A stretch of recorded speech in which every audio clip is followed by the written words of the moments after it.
Limp Bizkit, specifically Fred Durst, If only we could fly. has filed a lawsuit against UMG, Universal Music Group, for breach of contract, in which they claim that they have never been paid any royalties.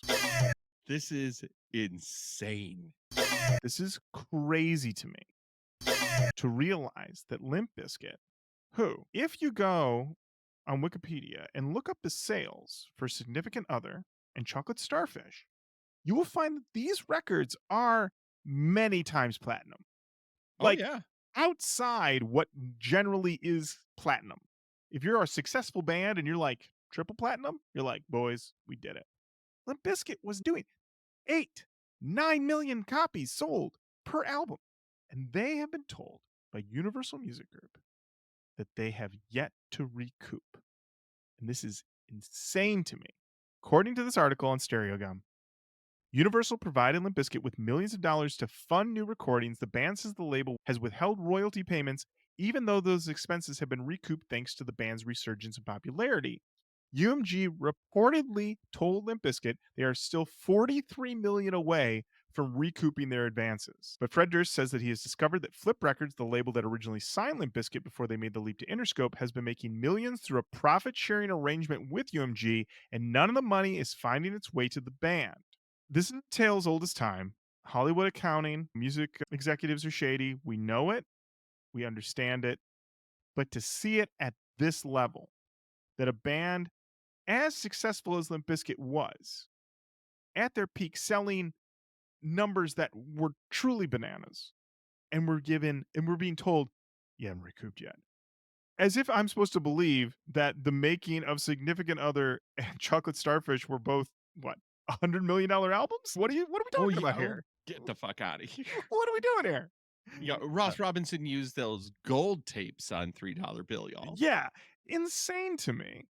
But this is the thing is anybody who does their research knows that the gentleman, I believe his name is Ed Solomon, who wrote Men in Black, had a running bit on Twitter for a long time where he would talk about how he was told every year that Men in Black is not quite in the black yet, still in the red, and they're really hoping to recoup this year. Men in Black, a film that has spawned 3 sequels, an animated series, merchandising, all this, and apparently, man, I just wish it made a little bit more money. I'd love to cut you a check. It's just not quite there yet. Insane. So to see this happen, I mean, just to know that basically Limp Bizkit has been subsisting purely on tour, and I'm guessing merch, and then I don't know what They're saying you haven't paid us any streaming royalties when we have been growing 30 to 40% in our streams since 2017. That's exponential growth. Just that is millions of dollars. And how did Greatest Hits didn't generate any positive royalties payable to the band? It's a Greatest Hits package cost nothing. Right.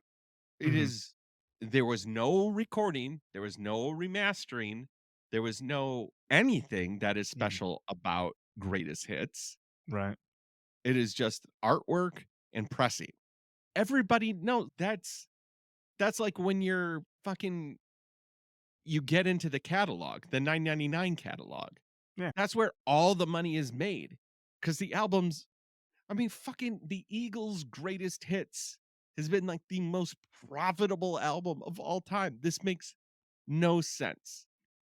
What makes it really upsetting is just that it once again reminds you about how every artist gets screwed about and how at the end of the day you have the creatives on the one side and you have the suits on the other side. The people who don't make the stuff are the ones that are going to pocket everything, even though they would not exist without the creatives. I mean, this is a tale of this time. I'm repeating something that's been said over and over again. And this is why we have the, they had the strike last summer and everything. It's still wild to me because then I look at this and I know that, jokes aside of whatever anybody could say about Limp Bizkit and get their money, whatever. But I'm looking at this and I'm just like, if this is happening to Limp Bizkit, who were unquestionably one of the biggest bands in the world, From two like solid years. 1998 to 2001, everything they did made the news.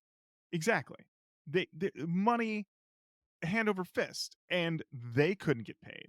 It is disheartening for anyone, and it's one of those things where you understand why people are like, "Why would I go into this industry? Why would I pursue this? I'm just going to have my hard work essentially stolen from me." Commoditized and Yeah, stolen by yeah, being by being counters. yeah, and then it's because then you ask that question, who does have this money? Who did get this money? Someone who certainly didn't write the riff, someone who certainly didn't make the artwork for Chocolate Starfish, iconic.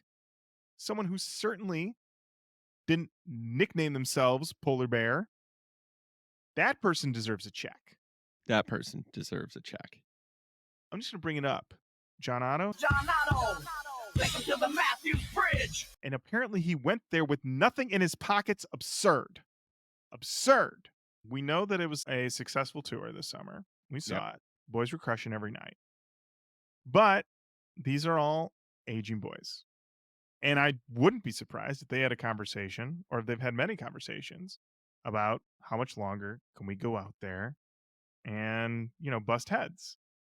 I'm sure that the conversation is like, I like doing it, but it's a wear and tear situation. And you got to start looking at the long term, the next 10, 20 years. Probably not going to be probably not going to be, as comfortable. And you got to start thinking about the old nest egg. You start Yeah. counting what you should have had and realizing that there's a problem there. And according to the article, they are requesting a jury trial. Of course, if Matt and I are brought in for it, they probably won't let us serve because they'll probably bring up, Yeah, they'll be like, oh, you guys are definitely biased. yeah, they're going to say that we're biased. But I would hope if anyone is brought in to do Limp Bizkit jury selection, I hope you do the right thing and make sure our boys get paid. All right. Because I can tell you, right after I read this article, I went for a walk and I listened to Chocolate Starfish. And when I was listening to Full Nelson, I remember thinking, this song fucking rips. Give him $200 million. So Here's my, the other thing that kind of hits me Mhm, as we keep discussing this. Fred Durst is not a dummy. mhm, And having the privilege of being backstage and watching the inner workings of this tour, Fred Durst is very much in control of like his world It's my way. and what's going on. It feels like he's been sitting on this and trying to figure out like when.